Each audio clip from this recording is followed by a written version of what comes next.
अस्सलाम वालेकुम नाज़रीन, इंतखाब ऑनलाइन से मैं हूँ Aziz Lasi. Good governance, good governance, good governance. जो भी हुकूमत आती है मर्ज़ वजूद में, जो भी नई हुकूमत इक़्तिदार संभालती है, उसके सरबराह का पहला नारा, पहली बात, पहले कोई इंटरव्यू में यही अल्फाज होता है कि जी हम गुड गवर्नेंस कायम करके दिखाएंगे। मैं इस वक्त हब्स शहर में मशरक़ी बाईपास पर मौजूद हूँ। इसी मशरक़ी बाईपास के बारे में हमने इसकी जो गज़ब का इंजीनियरिंग की जो अजब कहानी थी वो कई दफ़ा हम पहले भी मुतअद्दिद बार रिपोर्ट कर चुके हैं। इस पुल के हवाले से, इस सड़क की जो अलाइनमेंट है, इस वक्त जो सड़क जो ज़िगज़ैग का जो मंज़र पेश कर रही है उस हवाले से, लेकिन जो हुकूमती इदारे थे उन्होंने उन पर क्या अमल किया, क्या हुआ, ये आप सबके सामने है। इस वक्त हम मौजूद हैं इस पुल पर, जो पुल काफ़ी अरसे तक, ये 2018 की हुकूमत मर्ज़ वजूद में आने के बाद इस मशरक़ी बाईपास का आगाज़ हुआ, काम तातुल का शिकार रहा। पुल जो ना वो काफ़ी अरसे तक काम बंद रहा। फिर जाकर हाई कोर्ट में एक पिटीशन की वजह से इस पर काम का आगाज़ हुआ। अब हाई कोर्ट की पिटीशन और हाई कोर्ट के अहकामात के बाद जब इस पुल की तामीर का काम शुरू हुआ और मुकम्मल हुआ है, तो उसकी हालत इस वक्त ये है कि पुल जगह जगह से टूट फूट का शिकार है। उस पर जो डामर की लोग की जो लहर बिछाई गई है वो इतनी, उसकी थिकनेस कम है कि वो किसी जो रक्शे हैं, सुजुकी हैं, जो लाइट ट्रैफिक है उसकी वजह से वो उसकी टूट फूट का शिकार हो गई है। इसके जोड़ टूट गए हैं।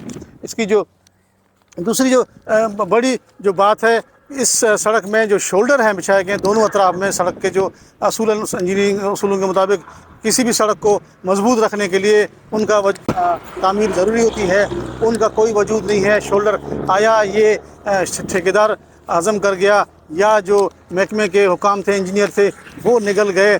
क्या इन शोल्डर्स के बग़ैर इस सड़क का वजूद मुमकिन हो सकता है? हरगिज़ नहीं। अगर इंजीनियरिंग पॉइंट ऑफ व्यू से देखा जाए तो ये मुमकिन नहीं है, लेकिन अगर यहाँ पर जो गुड गवर्नेंस के पीछे उसकी जो आड़ में जो काम होते हैं उसमें तो सब कुछ जायज़ हो सकता है, लेकिन जो असूल है उस हवाले से उस जगह पर ये मुमकिन नहीं है।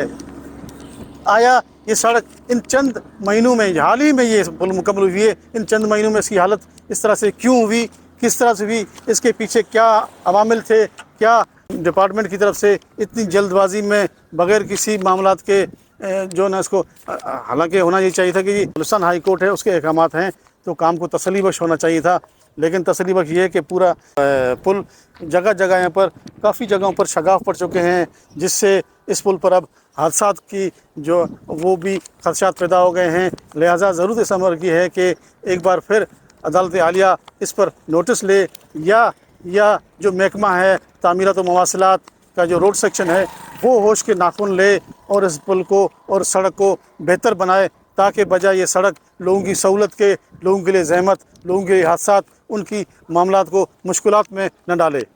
नाज़रीन, मैं यहाँ पर यह भी बताता चलूँ कि तकरीबन 4.5 किलोमीटर इस सड़क की जो मशरक़ी बाईपास है उसकी लेंथ है, जो लंबाई है, और 14.5 करोड़ रुपए की जो इसकी इब्तदाई लागत थी वो मुख्तस की गई थी। इसके बाद जो रेट्स हाईवे जो कंपोजिट रेट से एक ठेकेदार छोड़ के चला गया, उसके बाद दूसरे ठेकेदार ने क्या काम किए, वो क्या कंपोजिट रेट से उससे लाजमन इसमें इजाफा ही हुआ होगा, लेकिन जो इब्तदाई इसकी जो लागत थी वो 14.5 करोड़ रुपए थी। तो जहाँ तक बात है गुड गवर्नेंस की, तो मौजूदा वज़ीर आला मीर सरफराज अली बुगटी ने भी यही अपनी बात दोहराई है कि जी वो गुड गवर्नेंस को कायम करके दिखाएंगे।